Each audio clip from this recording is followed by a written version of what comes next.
Boa noite, estamos aqui com mais um No Foco Podcast. Eu sou a Sabrina Justino, estamos aqui hoje com a vereadora Amanda Gondim.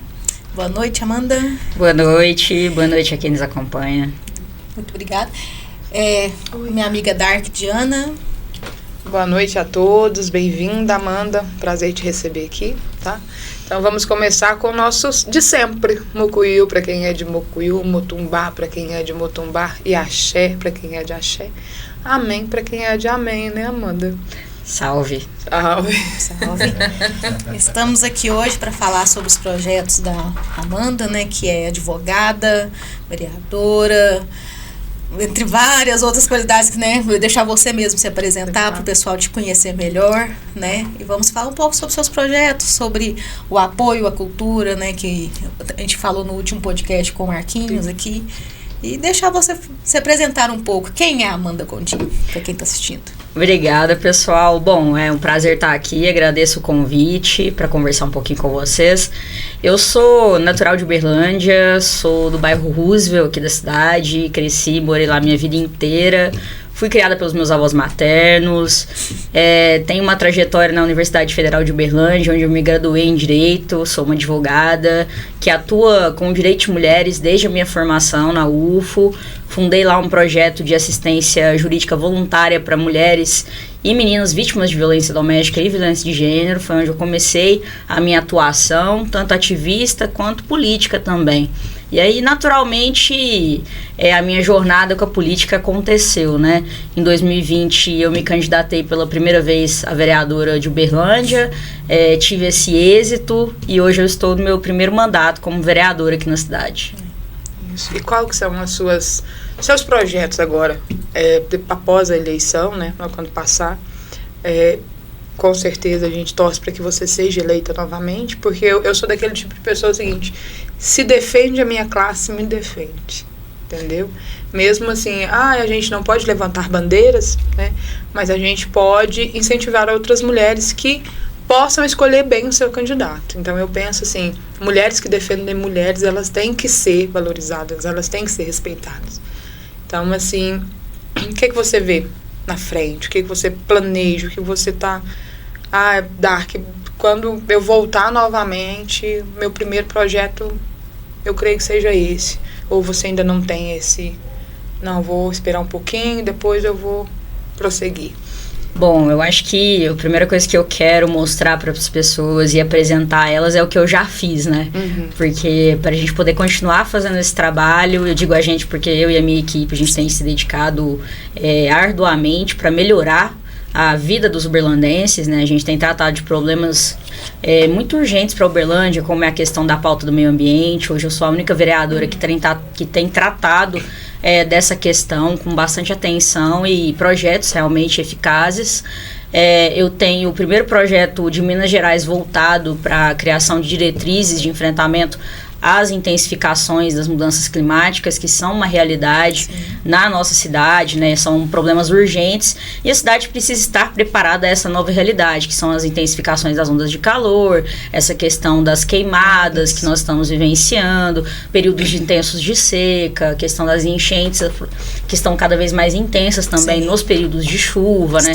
Uberlândia tem novos pontos de alagamento, não é mais só a questão da Rondon Pacheco que nos preocupa, mas a cidade como um todo, a expansão imobiliária desenfreada em Uberlândia traz novos problemas urbanos que estão aí acontecendo na nossa cidade, que precisam de atenção.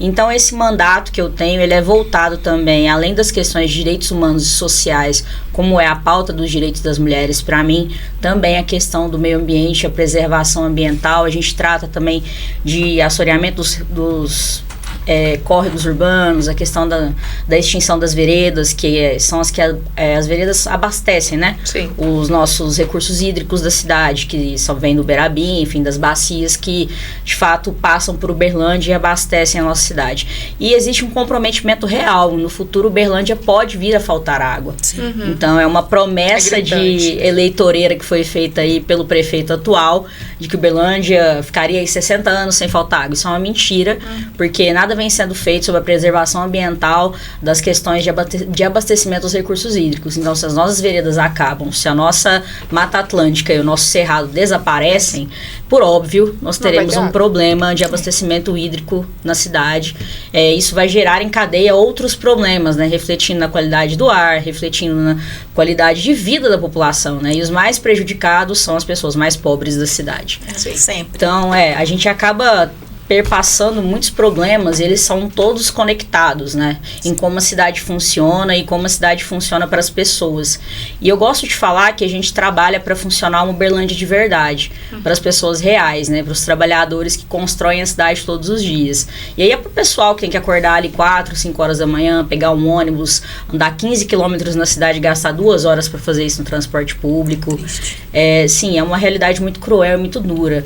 E eu venho com esse mandato para trazer uma proposta de boa política, sabe? De soluções inovadoras, de boas propostas que a gente busca também em iniciativas que deram certo em outros locais do Brasil e do nosso estado, para reproduzir também na realidade de Uberlândia, né? Claro que atento aos desafios locais que a gente enfrenta em todas essas pautas, mas eu acho que esse é um dos problemas principais da nossa cidade hoje, né? A gente tem a discussão do plano diretor acontecendo, que dita para onde Uberlândia vai crescer pelos próximos 10 anos, né? Então essa é uma prioridade também do meu mandato. A gente tem acompanhado essa discussão desde o início, desde quando a gente tomou posse em 2021. Eu e minha equipe temos trabalhado com essas questões. Então a gente tem especialistas conosco também que nos trazem, né, a perspectiva da ciência, que é muito importante numa gestão, né? A gente tem que estar respaldado de ciência, tecnologia, inovações efetivas e eficazes, né? E a gente precisa ter um diagnóstico dos problemas de Uberlândia, um diagnóstico baseado em dados, que é uma coisa ainda que falta muito na cidade, né? Eu tive um projeto inovador voltado para a violência contra a mulher, que foi que Uberlândia criasse uma base de dados que não existia até então. Não existia? Não, então tudo que a prefeitura fazia sobre isso era apenas política de marketing, né? E propaganda baseada mas não temos prova. Baseada nossa cabeça está feita, mas o nosso documento baseada em nenhuma evidência. E se você não tem mapeado dados de um problema, esse problema não existe materializado, né? Como que você vai atacar um problema que ele não está diagnosticado? É igual uma doença. Como que eu vou ter um diagnóstico de como que eu vou saber? Como que eu vou saber que doença que eu tenho, como tratá-la, como que eu vou mudar a minha qualidade de vida ali se eu não tenho um diagnóstico? Isso. Então, é a mesma coisa uma cidade. Se ela não tem um diagnóstico de um problema, como que ela vai combater aquilo e melhorar a qualidade de vida da cidade para as pessoas? Por isso que quando a gente vê muitas coisas acontecendo na nossa cidade, é porque aquela doença, sem um diagnóstico, que foi ali escondida, camuflada, ela resolve estourar, ela explode. Sim. Não é assim? A gente está fazendo uma analogia do que a gente vê hoje na saúde pública, por exemplo. As pessoas anos esperando aí para fazer uma consulta, fazer um exame e podendo colocar sua vida em risco, né? Isso. Porque lá para frente esse diagnóstico que poderia ter sido tratado antes e evitado problemas futuros faz com que a pessoa fique num risco, né?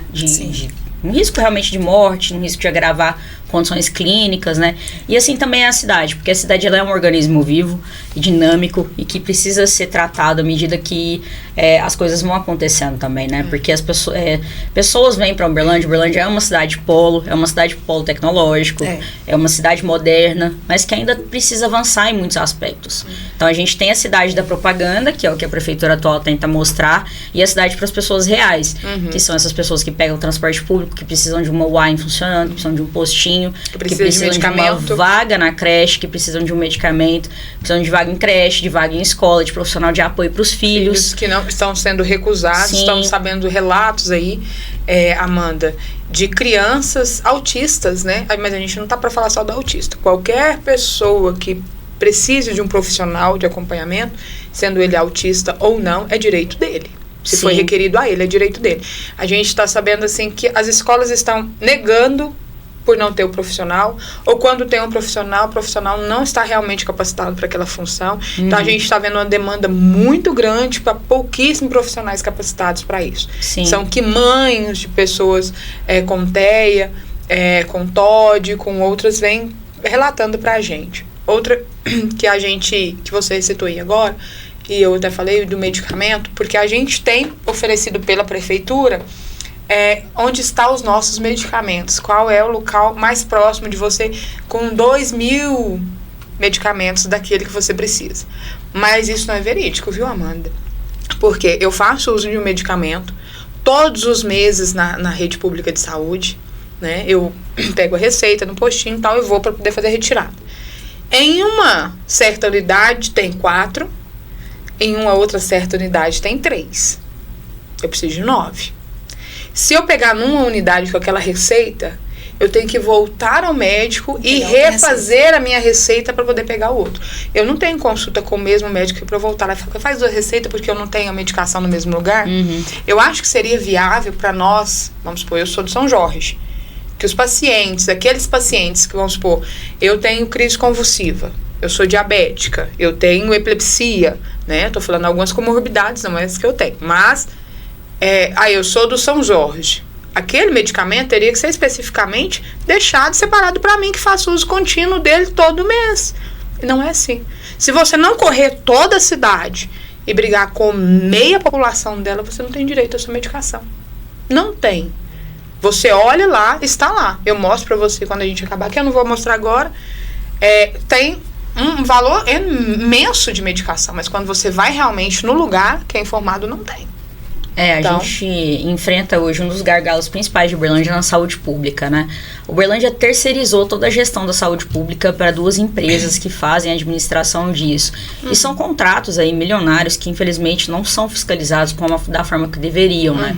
A gente recebe inúmeros relatos de problemas na falta de estrutura de atendimento, na falta de medicamentos, na sobrecarga dos profissionais de atendimento. Sim. A questão daquele novo laboratório, aquele MENA que entrou na cidade, que não consegue dar andamento aos atendimentos médicos, exames laboratoriais.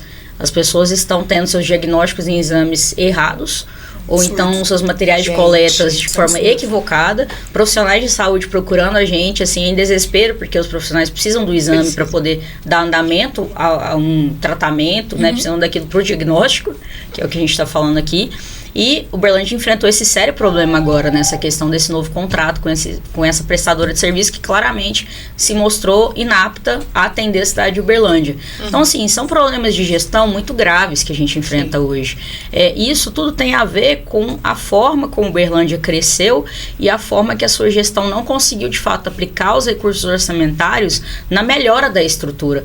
A gente poderia ter uma UPA, que é uma unidade de pronto atendimento, que é uma configuração diferente de uma UAI, por exemplo, que tem atendimento de plantão e tudo mais. Nós poderíamos ter esse tipo de equipamento em Uberlândia, né? Mas falta uma visão de gestão para, de fato, tocar onde dói nos pontos da questão da gestão da saúde municipal, porque isso tem implicações em cadeia também, em toda essa estrutura de informatização, na questão da descentralização de profissionais. Hoje a gente está refém de profissionais, por exemplo, você só encontra pediatra em uma determinada unidade de saúde, ou você só encontra... isso dificulta. Trauma somente em um. Exato. Se você, porque eu falo porque eu ando muito, porque como a gente está aqui no foco, a gente procura o que realmente incomoda a população. Não somos candidatos a nada, mas a gente está aqui para que, quando vocês vierem conversar com a gente poder te informar o que realmente acontece em Uberlândia. E eu vou falar para você, se você sofreu um acidente no São Jorge, você tem que ser encaminhado para o Pampulha, porque senão você não é atendido. Não sei se continua assim agora recente, porque falaram que tinha passado para outra unidade. Então, assim, aí eu sofri um acidente, estou toda quebrada. Aí você liga no bombeiro, a gente vai mandar uma viatura e essa viatura demora 15, 20 minutos. A gente hoje enfrenta esse problema também. A gente está vendo coisas, Amanda, ali no dia a dia da população que esgota não somente os profissionais de saúde, mas também os profissionais de segurança, porque a gente vê policiais exaustos, cansados, porque o serviço eu penso cada um na sua área. Eu sou muito assim, eu sou técnica em enfermagem, eu não vou fazer um trabalho médico, certo? Você é vereadora, você não vai fazer uma cirurgia. Então, acho que cada um no seu, né? E a gente vê, assim, a exaustão na cara de muitos trabalhadores, que realmente fazem. Casos que eu fiquei sabendo, que eles mandam pra gente pra edição. Direct da gente. De policiais que estão tirando sua vida. Profissionais de saúde que vão trabalhar e fazem autoextermínios eles mesmos dentro da própria unidade de saúde. Gente, isso é inaceitável. Né? Mas muitos policiais estão Entendeu? Tirando a vida porque não estão aguentando. Por quê? Porque estão cansados, estão vendo muitas coisas erradas e se falam, levam punições. E não somente eles, mas também da área da saúde, onde não tem a medicação, mas coloca que... Gente, a gente não fala, Amanda, do SUS. O SUS é excelente. Eu já vi e presencio na minha família cirurgias feitas pelo SUS maravilhosas, oncológicas maravilhosas, perfeitas, que são caríssimas e são oferecidas pelo SUS quando você tem condições de esperar numa fila. Mas será que todos que estão naquela fila têm condição de esperar? Será que, não, né? que o filho da minha vizinha ele vai conseguir esperar 1 ano numa fila de espera para fazer uma cirurgia oncológica, sem precisar sair daqui e ir para outra cidade? Porque a nossa cidade está sobrecarregada. Eu sei, eu como vereadora perdi minha avó na fila do SUS na universidade, no corredor do hospital. Então, assim, há 2 anos e meio atrás eu não pude fazer absolutamente nada e eu sou vereadora. Então, assim, a sensação de impotência, ela é realmente algo que... quando você está desse lado, com um ente querido sofrendo, com uma pessoa querida sofrendo, é uma sensação que nos passa, né, nos perpassa. E eu olho para isso de uma maneira muito crítica, porque eu entendo o impacto que isso tem na vida das pessoas, que eu vivi isso na minha pele, e eu não desejo isso a ninguém, passar por uma situação tão triste de ver alguém que você ama sofrer e definhar na fila de um corredor de um hospital. Tendo condição de poder ter esse atendimento, você não tem por conta de cortes orçamentários e por problemas de gestão administrativa. Então, isso é uma coisa muito séria. Por isso, eu jogo tanto a responsabilidade para cima dos gestores aqui na nossa cidade. Porque é um problema de gestão, de administração pública. O Uberlândia tem um orçamento de 4,7 bilhões de reais. E 40% ou mais desse orçamento vai para a saúde do município. Então, como esse recurso está sendo aplicado? É um recurso muito alto e a gente precisa de auditorias sobre os contratos da saúde, né? As empresas que fazem a gestão dessa saúde. Porque essas empresas são contratadas visando um lucro. Então, é claro que para elas vão tentar otimizar da melhor forma possível o atendimento humano e vão colocar metas nas pessoas para elas baterem de atendimento, os profissionais de saúde que atendem essas pessoas. Então, isso, como que você vai fazer uma anamnese? Eu não sou médica, mas imagino que com 15 minutos você não consiga fazer um diagnóstico real de alguém, nem conhecer a história de vida dessa pessoa para saber de doenças complexas que ela possa vir a ter, comorbidades, como é o meu caso, uma pessoa diabética com retinopatia que tem ali uma perda, uma cegueira progressiva de um quadro, né? E que pode ser que ela tenha também um comprometimento renal, que a gente não sabe se existe ou não, mas é comum que as duas coisas andam juntas. Então, assim, eu precisaria de um médico ter um tempo hábil para, de fato, analisar um paciente dessa forma, e ele precisa das ferramentas para isso também, né? Que seriam os exames laboratoriais, que seria acesso aos insumos e a tudo que precisa, de fato, para dar uma qualidade e um andamento a esse atendimento, até para que a pessoa não fique ali presa dentro desse círculo, né? Vai de postinho em postinho, volta para UAI, fica esperando consulta que nunca vai chegar, e aí ela vai, passa mal e ela vira ainda um custo mais grave. E assim, você vai gastar mais com essa pessoa no futuro se ela adoecer do que você gastaria na prevenção da doença dela. Exatamente. Porque os medicamentos para diabetes, por exemplo, os medicamentos de hipertensão, os medicamentos, eles são caros. E assim, apesar de serem oferecidos pelo SUS, nem todos os medicamentos são oferecidos pelo SUS, porque os medicamentos de ponta, eles não chegam a ser oferecidos pelo SUS. Não chega. E apesar do SUS ser incrível, acho que assim, é um programa que a gente tem que agradecer realmente, que a gente tem essa política pública, porque em lugares do mundo que são vistos como modernos, como é o caso dos Estados Unidos, um diabético morre por ficar sem insulina lá. Porque é um preço absurdo e extremamente inacessível. Se eu estivesse morando lá, eu não teria condições de comprar uma insulina. E aqui, olhando para mim, eu sou uma vereadora na cidade de Uberlândia. Então, assim, essas são questões críticas que a gente tem que ter de consciência quando a gente vai pensar o que seria uma administração e o impacto orçamentário dessa administração nas pastas, né? Que seria a pasta da saúde, pasta do meio ambiente, tudo gira em torno de como o orçamento público é administrado. Falando assim, a gente fala vivências, nossos cidadãos comuns que vê tudo, né? Como você também vê muita coisa e às vezes você tem que calar para não agredir, né? Que a gente fala assim, vamos rir para não agredir. Mas a Sabrina está usando muito esse bordão agora. Então, por quê? A gente presenciou, eu presenciei como mãe, de eu chegar com meu filho, tendo uma crise, e o funcionário falar para mim que eu tinha que esperar.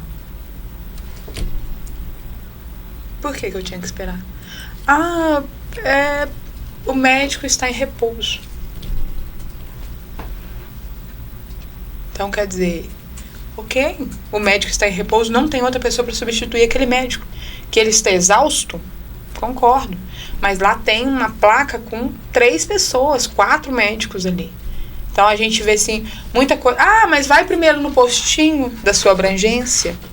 Eu vou no postinho da minha abrangência todos os meses fazer o nosso acompanhamento que é oferecido preventivamente pra gente, né?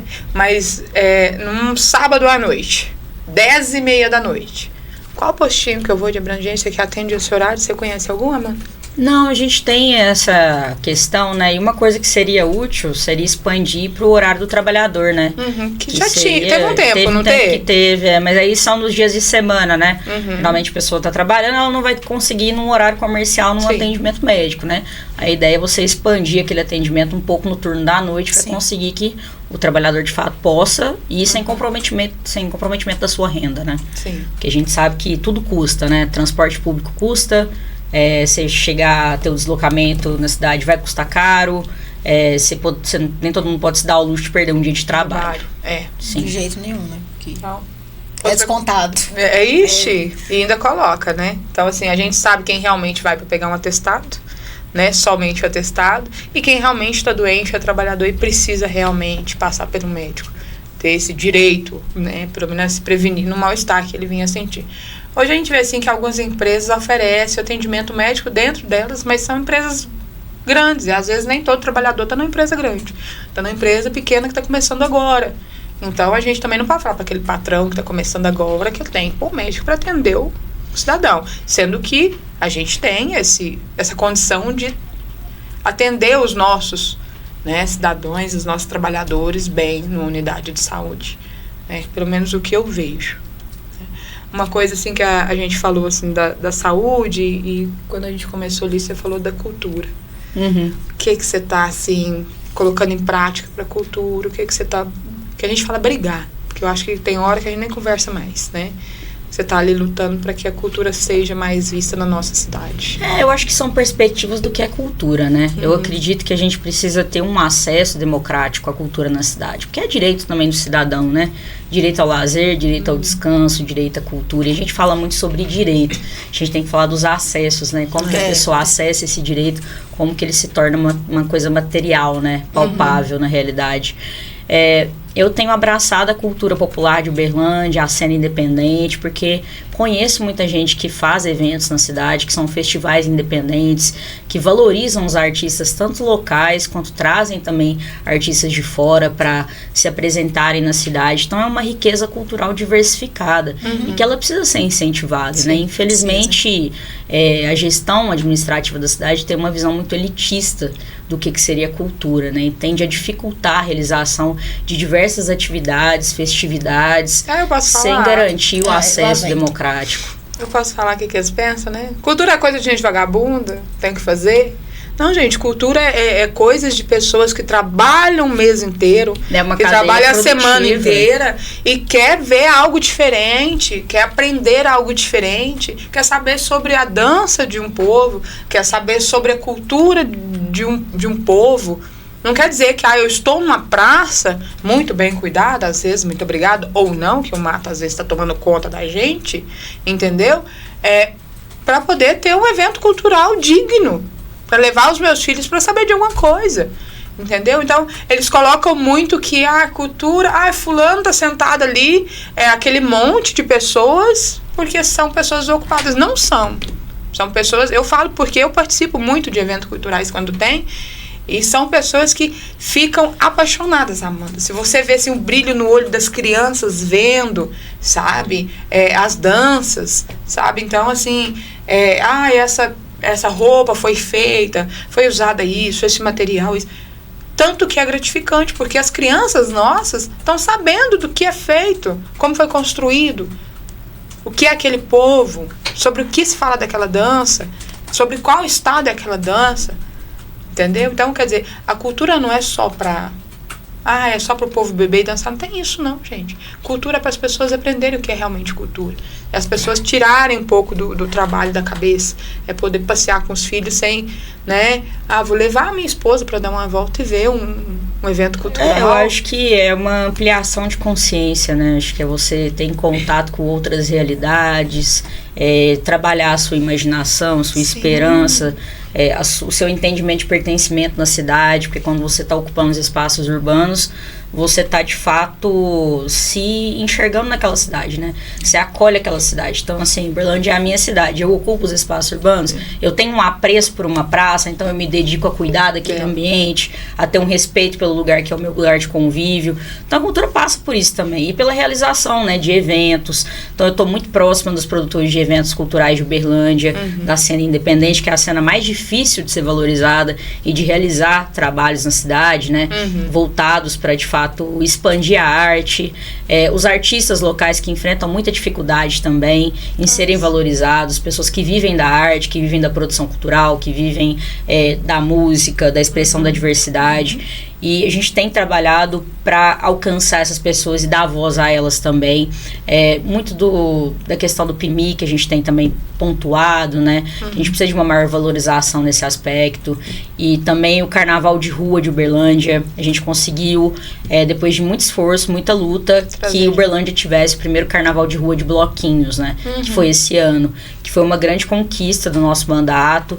E eu tenho muito orgulho disso, porque Uberlândia tem um potencial muito grande. O Carnaval, ele gera economia, ele gera recursos para a cidade, ele movimenta, é uma economia criativa, é uma cadeia de serviços, de pessoas trabalhando, de pessoas que vão fazer a economia local circular, vão colocar mais dinheiro na cidade naquele período. Então, ao invés de a gente ter pessoas de Uberlândia saindo para cidades menores ou saindo para cidades como Belo Horizonte, por que não fazermos uma nossa cidade e termos esse dinheiro, esse capital todo girando aqui dentro, para fomentar os negócios locais, para incentivar os empresários locais, os pequenos comerciantes, as pessoas que vivem da cultura, os artistas, toda uma cadeia produtiva que vive disso, né, e gera milhões de recursos para a cidade.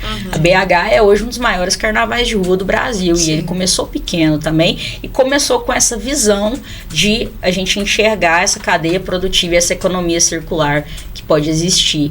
Então, foi um desafio e a gente ficou muito feliz que deu certo. É uma coisa que eu espero crescer mais no meu próximo mandato, eu voltando como vereadora. É aí um projeto para a gente poder ampliar também, poder fazer ele ser maior, e com mais apoio do poder público também, e dos próprios interessados em movimentar essa economia também, né? Eu falo que a base de muitas coisas são nossas crianças, né? Eu sempre bato muito na tecla. Eu acho que por eu ter 4 filhos, a gente tem que focar muito nas nossas crianças, né? Eu acho que a cultura ela tem que ser também bem investida, Amanda, na escola. Com certeza. Sabe? Ali para que... esses dias eu ouvi um Celta.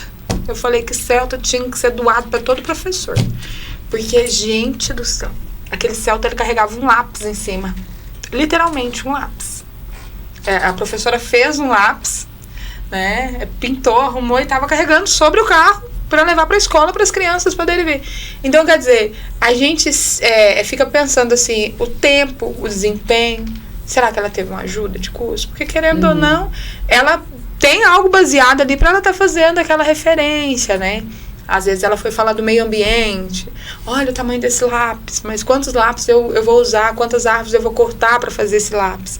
Entendeu? Então, eu penso que sempre tem isso. Então, os professores... Parabéns, porque tem professores excelentes, né? Que levam mesmo, são voltados para a cultura e realmente vestem a camisa para que a cultura não morra, né? Com as crianças é importante realmente, porque quanto mais a gente estimula isso, acho que a gente estimula uma cultura de paz também, de respeito, de entendimento de diversidade, de respeito às mulheres, né? De diversidade com relação às expressões culturais, de origens, né? Para que as crianças possam, de fato, ter um ambiente saudável, né? E entendam a realidade do mundo, né? Que o mundo é diverso, que o mundo existem diversas culturas diferentes. Acho que é uma forma da gente prevenir até mesmo incidências de violência, e de outras questões que são problemas sociais hoje, né, graves na sociedade, como violência contra a mulher, violência contra LGBTs, a intolerância religiosa e tantas outras questões que a gente enfrenta no Brasil como um todo, né. E falando do carnaval novamente, também tem o carnaval que precisa ser valorizado das escolas de samba, né, que são uma cultura enraizada na cidade, tradicional, como é o congado, e que também precisam de sua valorização. As pessoas se dedicam ali o ano todo para aquele minuto, aquela horinha na avenida ali, aquela pessoa que passou um ano inteiro trabalhando para, de fato, ver sua arte sendo manifestada na avenida, e é uma festa muito bonita e que precisa ser valorizada pela prefeitura e não cada vez mais afastada, né? Porque colocaram ali na Balaiadas, tiraram da Monsenhor, foram afastando cada vez mais. Daqui a pouco vai estar lá de fora da cidade, como se fosse um movimento indesejado, né? E deveria ser o contrário, a gente deveria ter um espaço organizado para as famílias poderem aproveitar, porque é uma festa bonita, é uma festa, assim, de manifestação, de identidade, de expressão, de crenças também, né? E assim... de raízes, né? Exato, e são escolas tradicionais na cidade, né? Eu tenho o prazer de apoiar a escola da minha região, que é o Chatão. E foi a minha primeira vez desfilando, eu tô tocando com eles lá. Ai, que legal. Eu toco ganzai surdo, que tem esse lado meu aí também. Que é diferente, né? E a gente conseguiu ser campeão nesse carnaval. Então, foi uma experiência, assim, incrível de participar de uma festa tão bonita, com uma família tão unida, com pessoas tão dedicadas, né? De fato, elas vivem daquilo, assim, no sentido de coração mesmo, né? Elas colocam muito delas naquilo. Então, é muito importante poder valorizar e estar presente nesses espaços culturais. Eu tento estar presente no máximo de eventos e manifestações culturais da cidade que eu posso, porque eu acho que é isso que a gente é enquanto vereador, né? Presença também, estar ali conectado com as pessoas, poder ouvir, sentir com elas como são as manifestações, para a gente poder de fato representar, né? Se eu sou uma voz de um segmento ou, enfim, da cultura, eu tenho que de fato me conectar com a cultura de verdade, né? Com suas diferentes manifestações. Nesse sentido, é como eu tenho tentado pautar o meu mandato também. Até mesmo porque escola de samba, como a gente estava falando aquele dia, é escola, né? Que tira a criança da rua, ensina a fazer alguma coisa lá dentro. Que dá elas uma profissão. Hoje eu sei costurar, eu sei, né? Tocar. Sim, tocar então, exige disciplina, exige compromisso, se você trabalha diversas atividades manuais, motoras, cognitivas, então é um estímulo sempre. A gente tem um amigo, né, que é um beijo, Luiz, e a gente vê assim que eles colocam muito aquele: você gosta de tocar? Sim, a gente te ensina, mas se não estiver bem na escola, não pode participar. Então eu já presenciei algumas vezes falando: se não estiver bem na escola, não vai poder ir para o carnaval, não vai participar. Eu já vou conversar com a sua mãe. Se não mudar a nota, se a nota não for boa, não pode vir. Não, tio, mas eu vou... Entendeu? Então você vê que é um incentivo, é uma troca. Né? Sim, é uma coisa saudável de você incentivar, quer dizer, para que haja um equilíbrio, né? Isso, então quer dizer, a cobrança não é só, você tem que ir lá e fazer... Não, se não tá bem na escola, não participa. E eu já vi realmente não poderem ensaiar porque não tinham notas. Eu já participei disso, de falar: não, você não vai hoje, a gente vai fazer um ensaio, você não vai participar, você vai ficar sentado aqui, porque a sua nota não tá boa. Quando tiver legal, aí você vem. A gente só tem que tomar cuidado se a escola está de fato contemplando um aluno que talvez tenha uma dificuldade com aquela forma de aprendizagem. Sim, então assim, mas a gente vê que, igual nesse dia que eu presenciei, porque realmente era o aluno, né? Ele estava assim, então eu fui perguntar para ele depois: tá com algum probleminha? A tia pode, que aí a tia conversa, e a gente vê o que pode fazer. Não, tia, eu não sei, aquela matéria eu não gosto. Falei: meu amor, a gente não gosta de muita coisa, mas a gente tem que saber um pouquinho. Não, vou conversar com a minha professora, porque ela é minha vizinha, vou falar com ela para ela me ensinar, que aí eu vou vir tocar. Falei: não, tá beleza. Então, quer dizer, a gente vê o entusiasmo da criança para que eu vou ficar bem na matéria, vou recorrer à minha professora, que é minha vizinha, coitada, né? Não tem nem sei mais. Então, nem sossego. Então, assim, pra gente ver que ele realmente quer alguma coisa. E quando a gente fala de cultura, de saúde, o que a gente pode falar de segurança, Amanda? Bom, primeira coisa, a percepção que eu tenho de segurança pública talvez seja uma virada de chave. Para mim, espaços ocupados são espaços seguros. O que eu quero dizer com isso? Se a gente tem uma ocupação, se a gente tem menos vazios urbanos, se a gente tem uma melhor iluminação dos locais, se a gente tem um incentivo a locais ocupados, se eu tenho circulação de pessoas, se eu tenho comércio, se eu tenho atividades ao ar livre, se eu tenho atividades culturais preenchendo aquele espaço é um espaço habitado. Então, ele é um espaço mais seguro.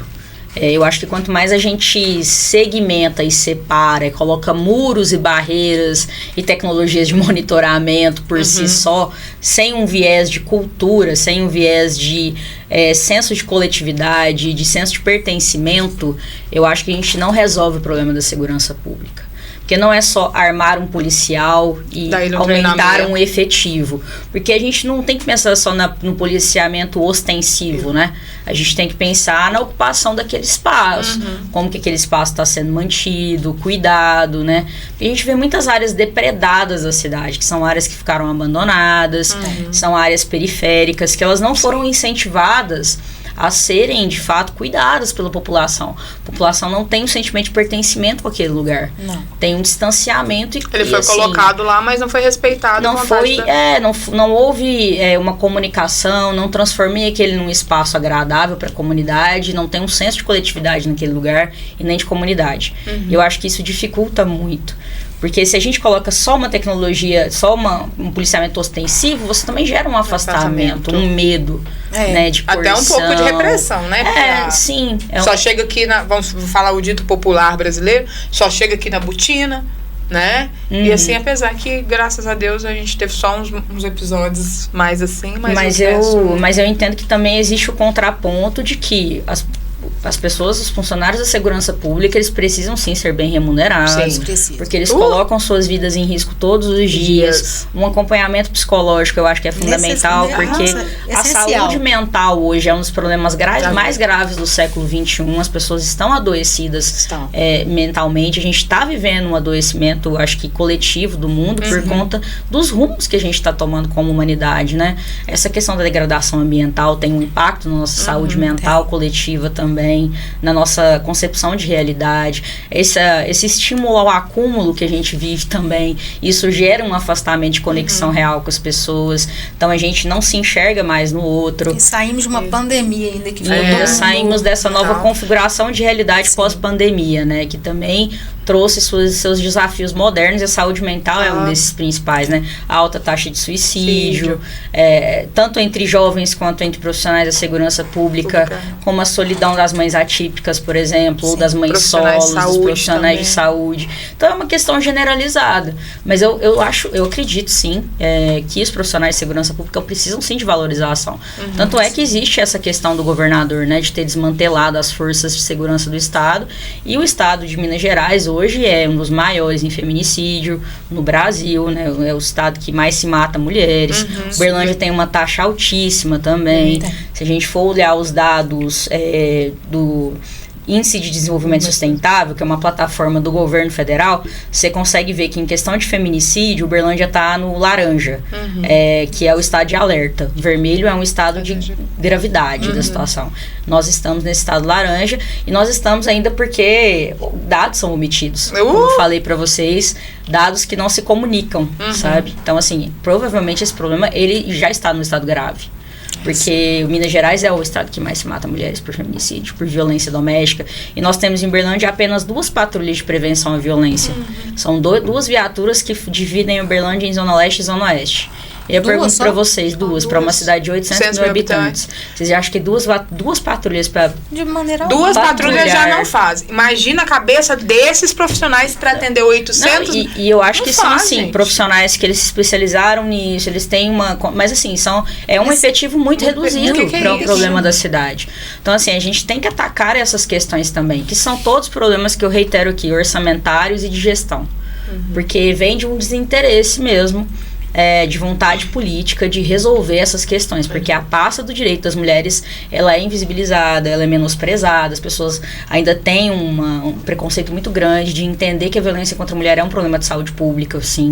É uma doença. É um problema gravíssimo. Ele é multidisciplinar, né? Ele trata da questão emocional, psicológica, social, recortes de classe, enfim, idade, gênero, tudo, né? Passa por essa questão que é complexa. Então, esses problemas todos, eles estão interligados, né? E eu acho que para nós, um lugar seguro é um lugar ocupado. Porque eu também, se eu tô andando à noite num lugar ermo que, enfim, o mato tá alto, que não tem uma luz ambiente adequada, que tá tudo escuro, que os comércios estão fechados, que é um lugar vazio, eu vou me sentir com mais medo do que se eu estiver num lugar que tem um fluxo de pessoas, os comércios estão abertos, tem shows acontecendo, manifestações artísticas em praças, as praças estão ocupadas, tem uma quadra, tem pessoal fazendo exercício, tem então, assim, por isso que eu sou da perspectiva de que lugares ocupados, eles são, sim, mais seguros. Para nós, mulheres. No geral, né? Mas... Só que nós somos mais vítimas. Mas, porque quando se fala em mulher, sai, depois que a gente já morreu, né? Aí é tudo lindo, sai em tudo que é lugar. Mas quando a gente tá ali passando e que às vezes a gente procura uma ajuda, né? Tem muito ainda uma resistência de muitas coisas. Mas uma coisa que eu fui em uma outra cidade, um outro estado, no Rio Grande do Sul, passear com a minha família, ver os familiares do meu marido. E eu achei muito interessante porque eu fui ali no Guaíba, ali antes da enchente e tal. Um lugar muito bonito, uma cidade muito bonita. E o povo gaúcho, para mim, é muito querido. Eu vi uma coisa diferente, eu vi uma brigada. E eu falei, brigada? Será que o povo tá brigando? Mas assim, aí depois eu fui ver que era a brigada da polícia, né? E eles fazem aquele, assim, um acompanhamento do povo. Olha, seu carro tá em tal lugar, vamos trazer mais pra cá, porque ali tá mais ermo, tá mais escuro. Tem como a senhora trazer o carro pra cá? A senhora, que estado que a senhora é? Então, assim, você vê a diferença. E depois meu esposo foi me explicar que tem a cavalaria também, quando há jogo. Então, aqui em Uberlândia, né? Aqui eu acho que não seria brigada, seria guarda, né? Guarda municipal. Guarda municipal. Uhum. Tem como a gente ter o efetivo da polícia militar, que para mim é excelência, eu não tenho o que reclamar, sempre que eu precisei foram excelentes comigo. E ter uma guarda?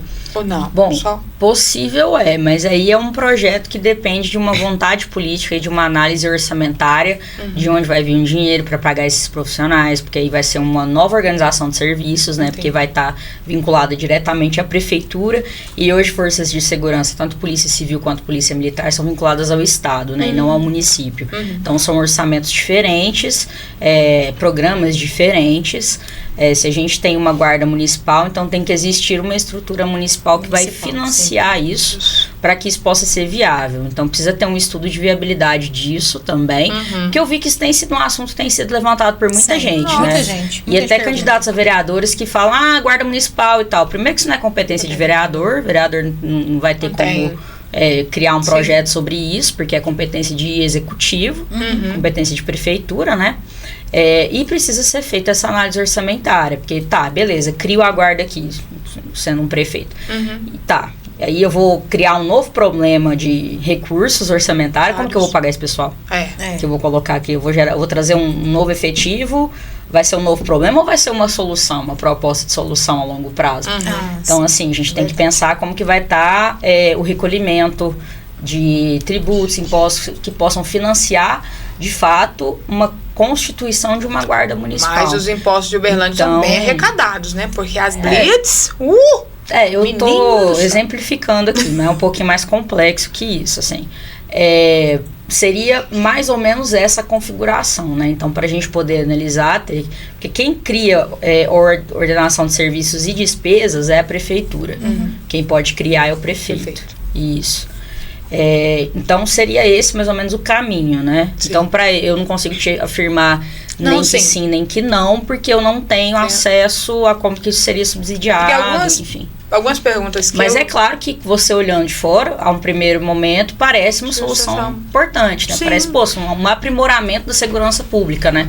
Ter uma guarda municipal, parece interessante, sim. Nós fomos muito solicitados, assim, muitas perguntas vieram pra gente sobre uma insegurança que estava tendo ali envolvendo o terminal central, que é um centro da cidade, onde descem pessoas o tempo inteiro, estudantes o tempo inteiro, milhares, assim, muitas meninas procurando a gente, Ô, Dark, Sabrina, a gente tá com medo de ir pra escola, porque a gente tem um curso que é fornecido pelo governo, mas a gente já foi vítima de ameaça, de assalto, e a polícia se faz presente, pelo menos eu perguntei, gente, a polícia?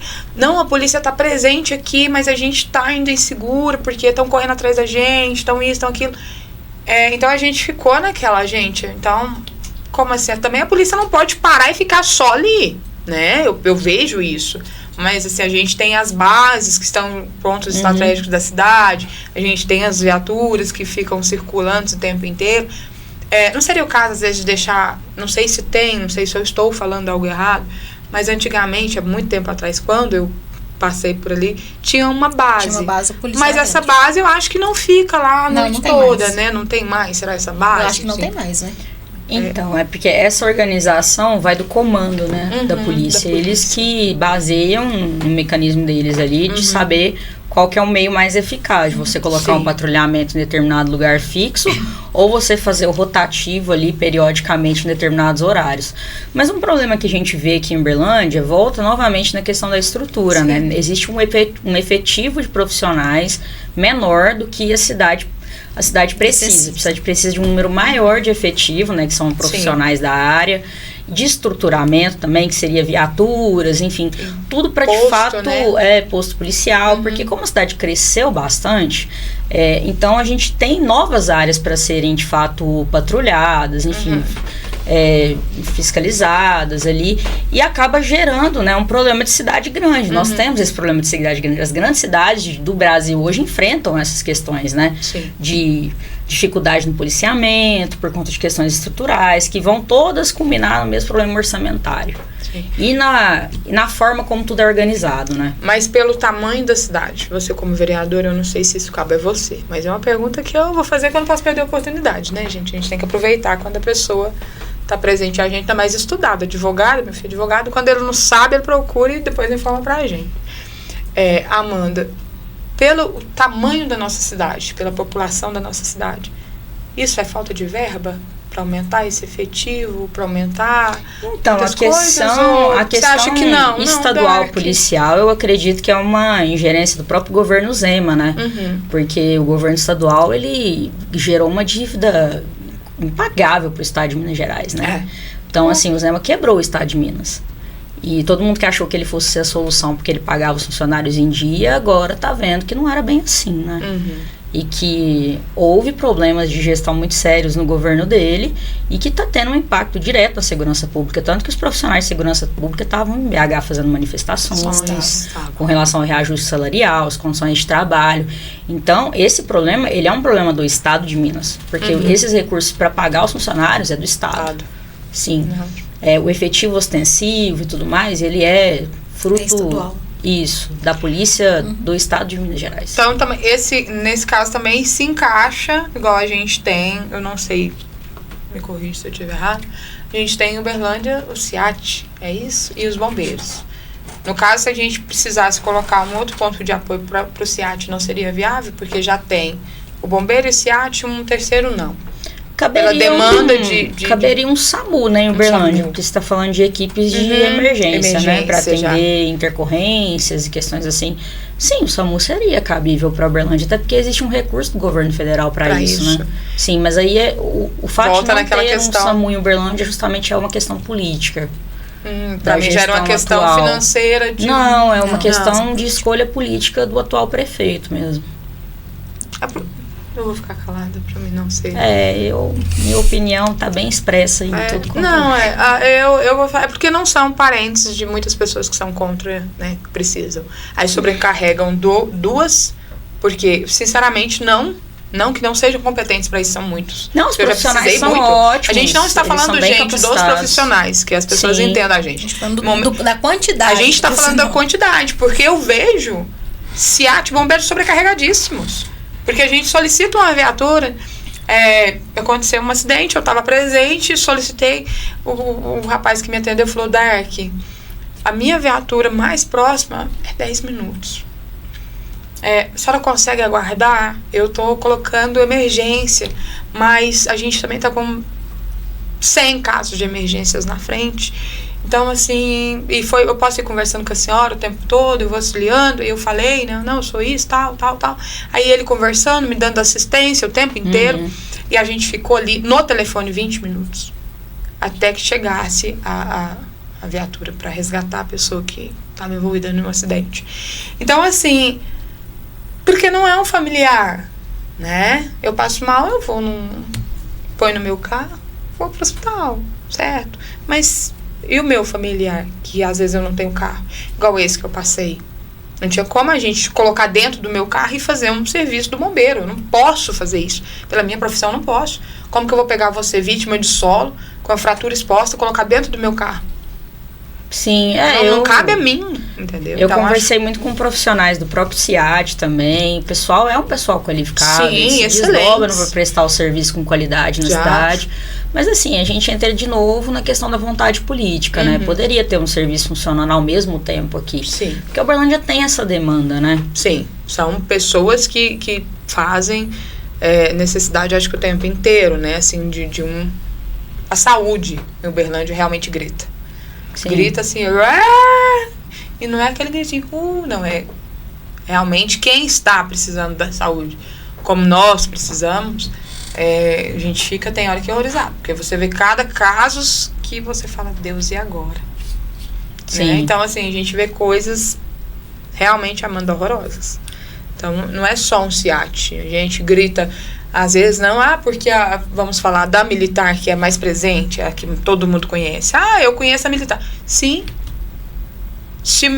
Gente, se pular na minha casa, eu não vou chamar o Batman. Eu vou chamar a polícia militar. Então, eu preciso que a polícia militar esteja bem para me atender. E eu também não posso querer que o menino que está no telefone me atendendo, o oficial que está no telefone me atendendo, fique depois que ele desligar a ligação, ele pensar, será que aquela família está viva? Será que eles conseguiram chegar? Será que aconteceu? Porque, querendo ou não, eles são seres humanos. Vão sair dali, né?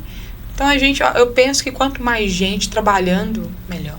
Eu, pelo menos, sou dessa. Mas vai fazer um... Eu já vi em lugares públicos que a gente foi fazer um orçamento de uma caixa de bombom. Eu compro uma caixa de bombom no mercado, Amanda, a R$10,90.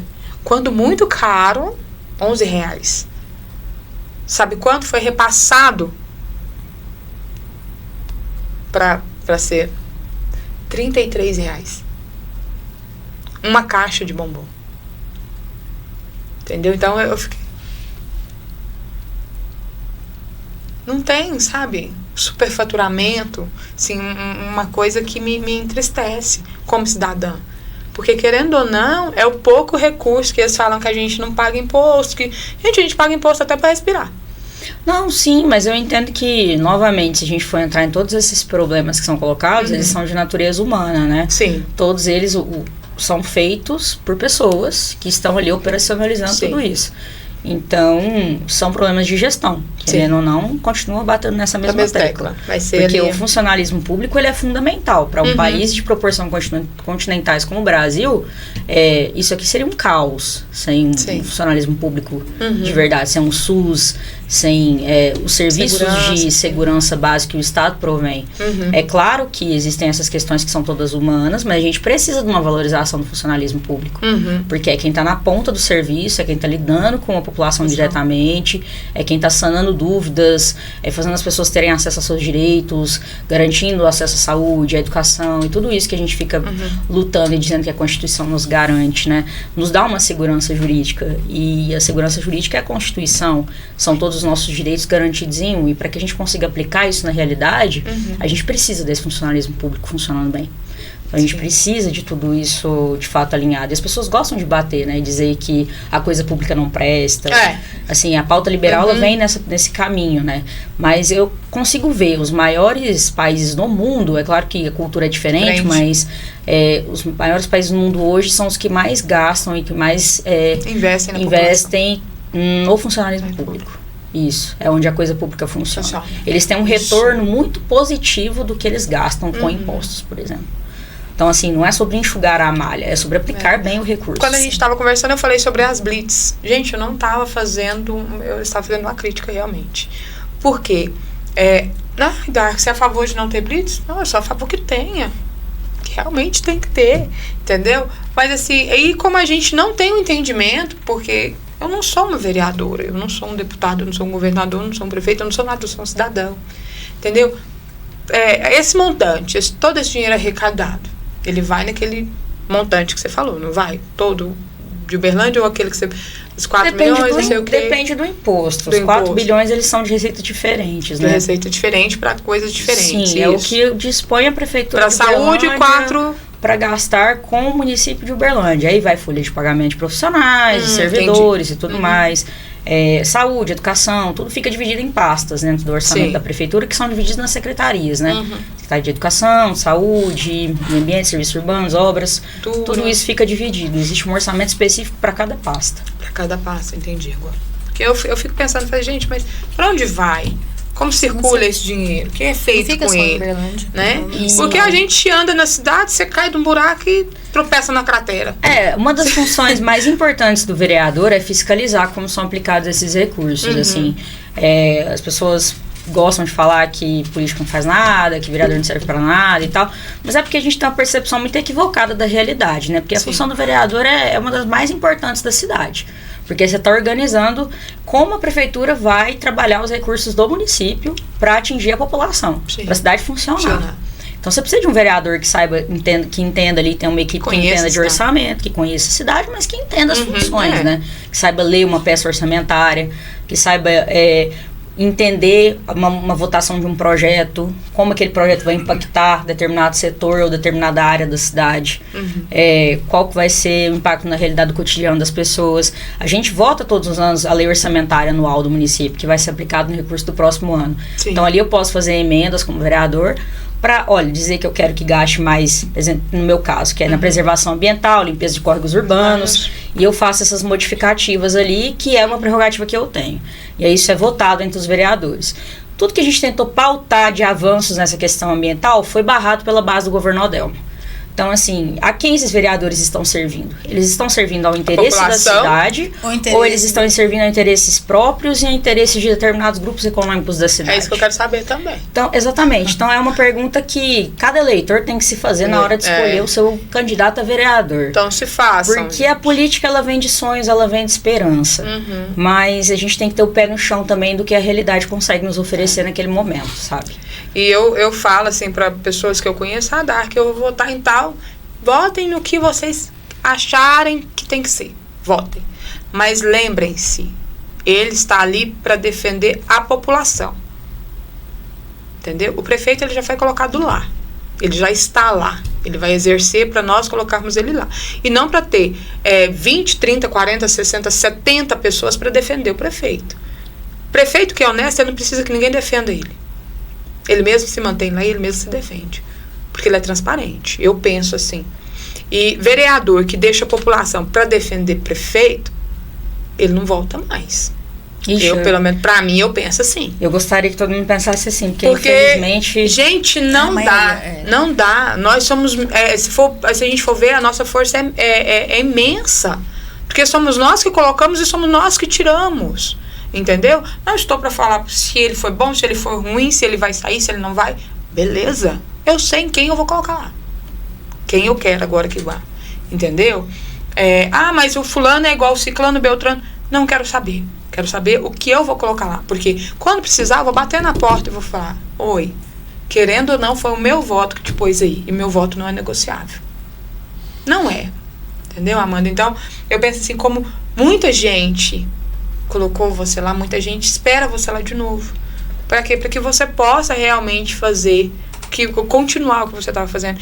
E a gente fica tão decepcionado com tanta coisa que a gente vê, que a gente ouve, que eu juro pra você, eu tenho vontade de tampar o ouvido assim, a política para mim é um propósito de vida, é uma missão minha que eu encampei isso, eu sinto isso no meu dia a dia, no meu cotidiano. Tenho aprendido muito com esse primeiro mandato.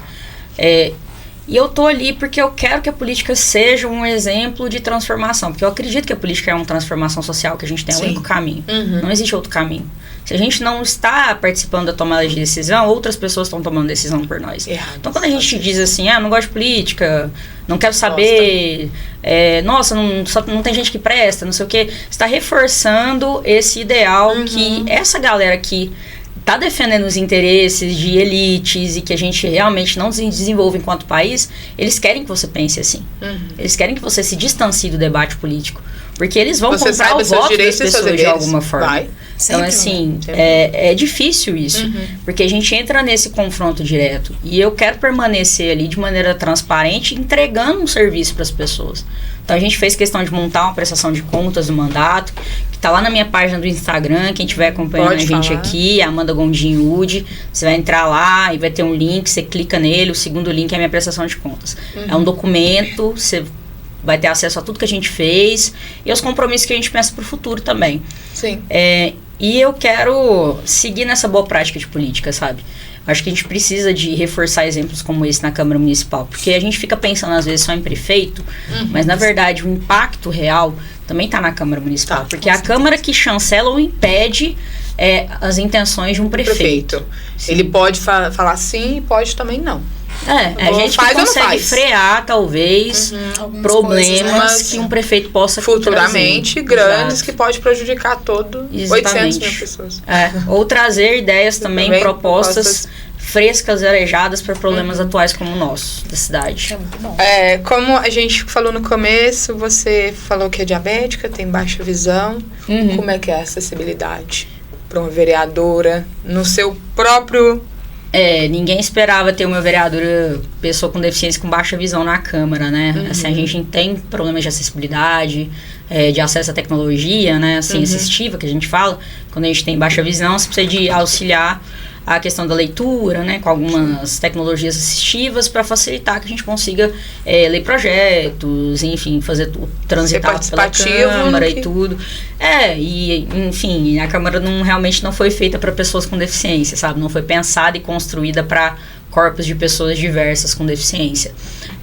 Mas eu encaro isso com muita responsabilidade, sabe? Eu faço questão de sempre levantar que eu sou sim uma vereadora PCD com baixa visão, que eu sou também a primeira mulher lésbica da Câmara, porque isso é um marcador importante para pessoas como eu se enxergarem na política também, se enxergarem representadas. E eu gosto de pontuar tudo isso e dizer também, eu sou uma pessoa que se preparou para estar aqui. Eu sou uma advogada, eu discuto temas importantes, eu trabalho pautas relativamente, assim, importantes para a cidade, que tem um impacto real na vida das pessoas. Então, eu estou dentro desses recortes sociais, eu estou dentro dessa gama de pessoas, faço parte desses grupos, mas eu faço um trabalho de qualidade. Não, a pessoa que não sabe o que está falando, e sabe muito bem apoiada no que está falando. Eu não sou só uma pauta identitária, eu sou muito mais do que isso. Eu trago propostas reais, eu sei discutir cidade, eu sei... Percebemos. Eu sei cumprir com a função de um vereador, sabe? E eu faço com muito carinho, assim, para dar uma devolutiva para as pessoas que votaram em mim, sabe? E poder também que mais pessoas possam me conhecer e também me darem esse voto de confiança. Né? Saber quem é, sabendo que... eu tô colocando todas as minhas fichas ali. E saber onde cobrar. Porque cada vereador, eu sei que tem um gabinete, né? Sim. Amanda... Oi, linda, tudo bem? Deixa eu te falar uma coisinha. Não tá batendo aquilo que a gente planejou, que você me explica, e ter esse feedback. Eu acho que é bom a gente ter uma conversa. Algumas mudanças já foram feitas depois que você entrou lá, para que não só você precise, é meu direito, eu preciso que tenha mudanças, mas que futuros outros vereadores também, PCDs, possam conseguir ter uma locomoção na Câmara, ter uma... A gente criou a Comissão Permanente dos Direitos da Pessoa com Deficiência e Pessoa com Doença Rara, né? Que não existia na Câmara. Então, assim, só de você criar uma comissão permanente para debater esse assunto numa Câmara que em 135 anos jamais criou um espaço adequado para se discutir pessoas com deficiência, acho que é um avanço significativo em como a Câmara vai enxergar esse assunto, né? Sim. E também a questão de ter criado a Comissão Permanente dos Direitos das Mulheres. Também foi uma comissão que eu criei, presidi durante 2 anos. Pra você pensar, olha, em 135 anos não tinha uma comissão de discutir os direitos das mulheres em Uberlândia. Então, assim, são avanços significativos. Bastante. E de impacto real, assim. A gente tem projetos voltados para impactar de verdade. Isso é muito bom. Outra coisa também, eu tô vendo a carinha dos meninos ali bem concentrados, né? Que são os seus braços direitos, eu vejo assim, né? Que com carinho, respeito. Depois a gente vai apresentar os meninos, se você permitir pra gente, que eles dêem um tchauzinho pra galera, né? Porque a gente tem que saber com quem as pessoas que vêm que andam, né? Que às vezes a Amanda tá ocupada fazendo uma coisa, mas a gente tem, né? Vocês que podem, eu anoto, não, pera aí que eu vou fazer, né? A gente tem que ter A turma é gente boa e é uma turma também muito engajada. Eu vi ali bem dedicados, bem atenciosos, assim, prestam muita atenção. Quando a gente reclama, eu vejo ali um dedinho, né? Então, que eu sei que depois vai repassar. Amanda, então eu tava olhando, falou aqui, eu acho que tem que dar uma, né? Outra coisa que você falou, LGBT. Sim. Isso eu falo pra mim, que eu tenho que... Eu acho que lá em casa tinha que ter uma bandeirona, porque pra mim, pensa num povo meu. É o meu povo LGBT. Eu amo demais. Então, assim, se eu tenho um familiar sofreu uma agressão, né? Dentro de um âmbito escolar, mesmo na rua, o que eu posso fazer? O que a Amanda me orienta? O que a Amanda me mostra? Dark, a gente fez um projeto, esse projeto já foi aprovado, esse não foi aprovado. A gente tem isso para apoio para a pessoa LGBT, o seu familiar, se ele não puder ir, você pode. O que você, como vereadora?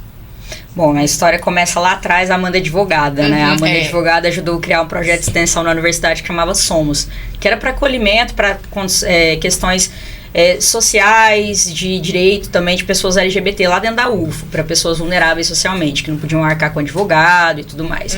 Então, esse projeto durou bastante tempo com uma equipe legal de pessoas voluntárias que trabalhava, bem rotativo. Infelizmente, teve que fechar suas portas, porque projetos de extensão não são financiados e tudo mais, acabou sendo interrompido. Mas foi uma prática importante para mim, que me trouxe essa consciência do impacto do direito na vida das pessoas LGBTs. Apesar de eu ser uma pessoa LGBT, eu me aproximei muito de grupos ativistas durante a minha formação como advogada na UFO e outros coletivos a nível nacional também. Já participei da campanha da ONU Livres e Iguais, que é uma campanha sobre direitos da população LGBT. Já estive lá na ONU também fazendo palestras sobre isso. Foi uma experiência muito interessante e esse caminho foi me levando até a política, né? A política acabou sendo um caminho natural pelo meu envolvimento em todas essas causas e ativismo. E estando na Câmara, a gente fez a maior política pública da saúde LGBT na cidade, nesse mandato. A gente colocou no Código Municipal de Saúde uma seção específica sobre saúde da população LGBT. Foi um projeto muito difícil de ser votado, porque existe uma bancada conservadora na Câmara muito extremista. Brasil. Um retrato de Brasil. E ali foi muito difícil, mas eu tenho orgulho da gente ter conseguido aprovar esse projeto e ter conseguido que fosse sancionado também. Então agora a nossa batalha pelos próximos anos de se esse mandato se renovar, e eu acredito que sim, que a gente consiga de fato efetivá-las, né? A gente precisa transformar o que está no papel em uma realidade material das pessoas. E a gente também participou da criação da Comissão da Diversidade na Câmara, e a orientação como advogada, para além de vereadora, se você sofreu uma violência LGBT, é procurar os seus direitos, né? Hoje, a equiparação a homotransfobia que a gente fala, né, LGBTfobia, é comparada e equiparada ao crime de racismo. Então você pode sim procurar os seus direitos. O que acontece no Brasil é uma omissão do poder legislativo, que é onde se encontram vereadores, deputados federais, senadores, e o que a gente tem é uma intensificada do judiciário nisso, porque o judiciário foi provocado devido à omissão do Estado com relação a políticas para a população LGBT. E aí a gente está falando da questão do crime, né? Por que não era crime antes, né? Agora é uma equiparação feita por uma ação do judiciário que diz que o Estado brasileiro foi omisso até agora com relação à população LGBT, que também é uma população vulnerabilizada, é uma das que mais morre no Brasil hoje, fruto de violência. Então a gente sabe que a violência, assim como a violência contra a mulher, é uma violência dentro de casa também, muitas vezes. Então assim, um lugar que deveria ser seguro, é o lugar onde mais se morrem mulheres, pessoas trans, enfim, onde mais se apanham adolescentes LGBTs, que são expulsos de casa, que vivem na violência, né? Num lugar que deveria acolher. Então, se você passa por essa situação, é procurar a delegacia e, de fato, informar isso e dizer que você quer que seja colocado ali como um crime de violação LGBT, de identidade de gênero ou de orientação sexual. Esse mecanismo existe hoje nos boletins de ocorrência, nas averiguações de inquéritos, instalação de procedimentos, quando a gente fala da questão criminal, né? Isso pode ser solicitado, vamos supor, eu estando na rua, eu estando numa festa, eu estando dentro do âmbito escolar. Sim, você chama. Eu fui agredido, eu fui desrespeitado, eu tenho direito que uma viatura vá fazer o meu atendimento, né, por eu ser uma pessoa LGBTQI. Você é um cidadão como qualquer outro. Cidadão, certo. É porque a gente vê muito em escola, né, alguns relatos chegam pra gente de filhos de amigos nossos, que a gente tem um grupo, né, eu falo que a gente tem um grupo, que esse grupo são de mães que têm filhos e filhas LGBTs. Então, a nossa preocupação não é os nossos filhos irem para o mercado de trabalho. Porque nós sabemos que os filhos, né, eu não tenho, mas eu tenho familiares que são, né, e minhas amigas, maiorias, têm uns filhos ou filhas, né. Então, a gente criou o grupo porque aconteceu um fato e a gente ficou sem saber como ajudar a nossa amiga, né. Esse fato foi até de agressão. Então, quando foi solicitado pra gente o que fazer, nós mesmos ficamos sem entender como agir, porque foi dentro de um recinto escolar, né? Agressão aconteceu dentro da escola. Então, assim, e a gente ficou em choque, porque é igual eu falei, a gente sabe que nossos filhos têm capacidades para ir trabalhar, mas a gente não sabe se nossos filhos vão retornar da escola. Então, mas essa questão escolar, ela é também cultural, né? Então, eu acho que assim, a responsabilidade também é do corpo docente, que é da escola, da diretoria, e a própria diretoria também pode acionar, né, a polícia com relação a esses casos.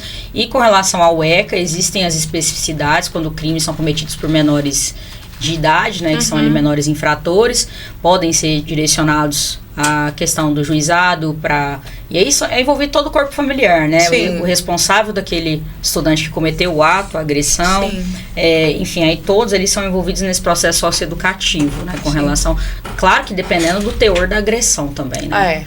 Então, são mecanismos que existem que precisam ser acionados, sim, com certeza. No começo, quando a gente foi solicitado para poder ir lá, a gente teve assim uma primeira resistência de que não poderia sair dali do âmbito escolar.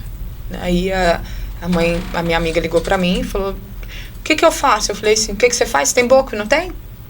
Começa a gritar aí, chama a polícia. Pode chamar a polícia.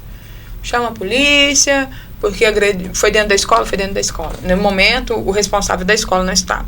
Quando ele ficou sabendo de todo o que tinha acontecido, ele falou: não, deixa eu falar para vocês. Ele não é só uma pessoa LGBT. Ele é um aluno da minha escola. E os agressores vão ser levados pela viatura, vamos fazer boletim de ocorrência, corpo de delito. A escola vai ficar ao lado do estudante agredido, querendo ele ou não. Então, quer dizer, mas nem todos os lugares são assim. Então, a gente vê as preocupações muito das mães, né? Tem uma amiga que o filho dela sai pra balada, sai pra festa. Ela fala assim: amiga, é hora da oração, né? Eu falo: é hora da oração. Então, assim, o medo deles voltarem. Porque as pessoas têm mania de: eu vou te curar. Não é cura, gente, não é doente. Não vejo doença aí, né? Eu vejo respeito.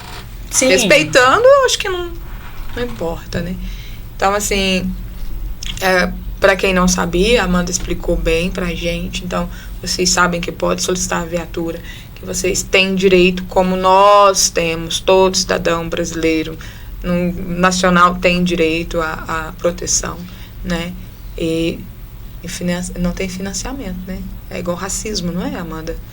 Crimes inafiançáveis, né? Quer dizer, hoje a configuração de crime de racismo se desdobrou também em injúria racial, né? Existem várias configurações para isso. O que a gente precisa ter em mente é que existem as nossas opiniões, o que eu, Amanda, acredito, mas o que eu, Amanda, acredito não pode impedir outra pessoa de existir. Exatamente.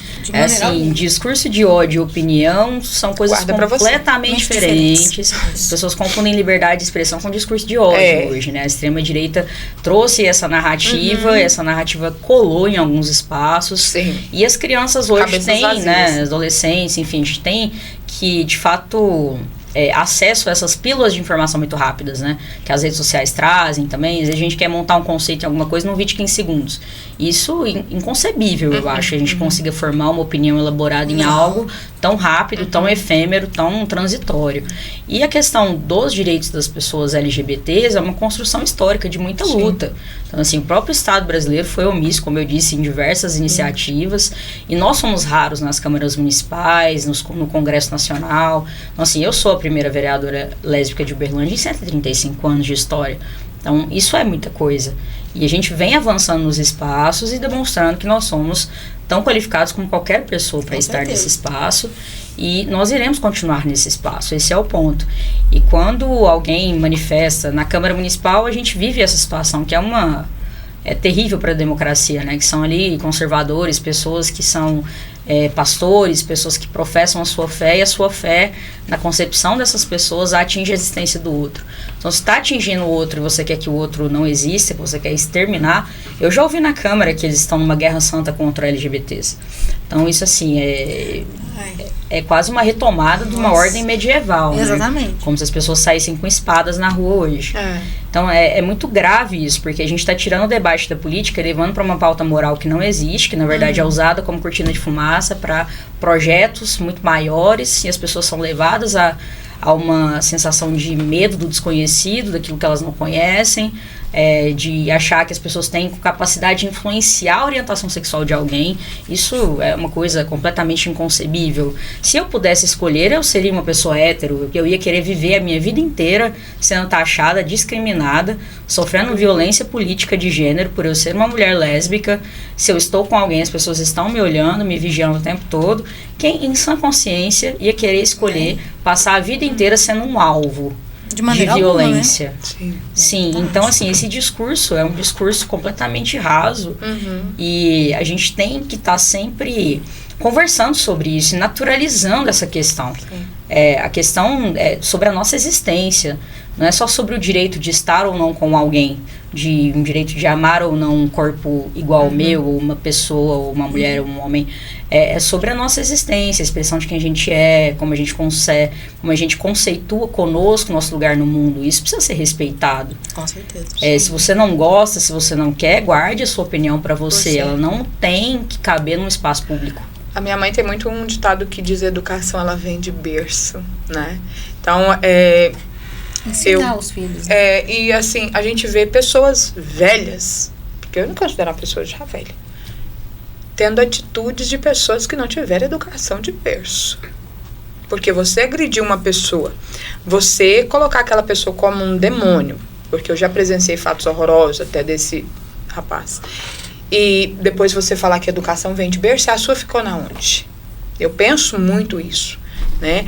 Então, igual a gente conversou com a Amanda, acho que sobre tudo, né? E isso é uma coisa que mexe muito, acho que com todos. Mas vão existir, meu povo, pessoas erradas em todos os lugares. Não quer dizer que um vereador errou, que ele é um vereador ruim, que um prefeito errou, que o próximo será ruim. Não quer dizer que uma pessoa LGBT que fez algo errado, os demais serão errados, né? O fulano fez. O fulano fez, não quer dizer que aquela outra pessoa fará. Então, a gente tem que dar oportunidades, a gente tem que ter fé e acreditar que a população não pode pagar, ou uma só pessoa. Um terreiro fez isso para uma pessoa. Os outros terreiros não tem nada a ver com isso. Um pastor fez aquilo.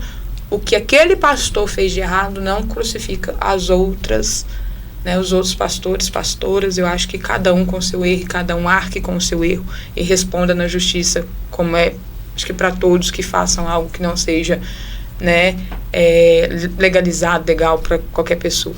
Então, para mim, esse assunto LGBT acho que tinha que ser colocado assim, café da manhã, todo dia. Acho que o respeito. Então, quando a pessoa virar e falar assim, educação, não tem educação, preste atenção se a sua educação está vindo do berço. Quando você tem mais idade, né? Respeitem os filhos dos outros. Não me respeitou, procure seus direitos, né? Então, agressão não resolve nada. Apesar que é melhor sorrir do que agredir. Às vezes, não, deixa quieto. Fica calada. Tem uns que é melhor agredir. Uma cadeirada resolve. É uma cadeirada, mas a gente não pode pra violência, gente. Mas não, é brincadeira. Por isso que eu não vou pra câmera. Senão, altas cadeiradas. Acho que lá é preso, né? Lá é preso, aí não dá, não posso. Amanda, quer deixar um recado? Quero só agradecer aqui o convite, ao espaço de vocês, me colocar à disposição. Sempre que quiserem discutir os assuntos relevantes aqui para a nossa cidade, podem contar comigo. E se eu puder deixar uma mensagem aqui para o pessoal, nesse período eleitoral, para conhecerem o meu trabalho, quem ainda não me conhece, nas redes sociais é Amanda Gondim Udi. Quero muito conhecer as demandas da nossa população cada vez mais e alcançar mais vozes na cidade, para poder ser a sua representante na Câmara Municipal.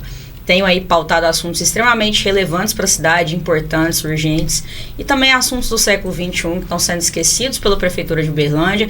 E o meu papel como vereador é fiscalizar, apresentar projetos e também buscar essas melhorias para a nossa cidade como um todo, né? A gente quer construir uma Uberlândia real para todas as pessoas, uma Uberlândia que funcione para todo mundo, que ela seja essa cidade moderna e boa para todas as pessoas, né? Agradecer aqui e, se você puder, vote 40 mil. Então, agradecer a presença, né, que foi... A gente falou sobre muito, né? A gente falou sobre o que... Gente, quando nós falamos assim, vamos receber alguém, e às vezes a gente fica calado porque a gente quer aproveitar todo o conteúdo que essa pessoa tem para mostrar pra gente. Então, não é válido nós... mas vocês têm que entrevistar. Não. A gente tem que deixar a pessoa mostrar o que ela trouxe. E a Amanda hoje trouxe pra gente, sinceramente, muito conteúdo. Você é diferenciada em tudo, tá? Pra mim, uma excelência em pessoa. Espero que dê muito certo a caminhada. Boa sorte. Que continue dando, né?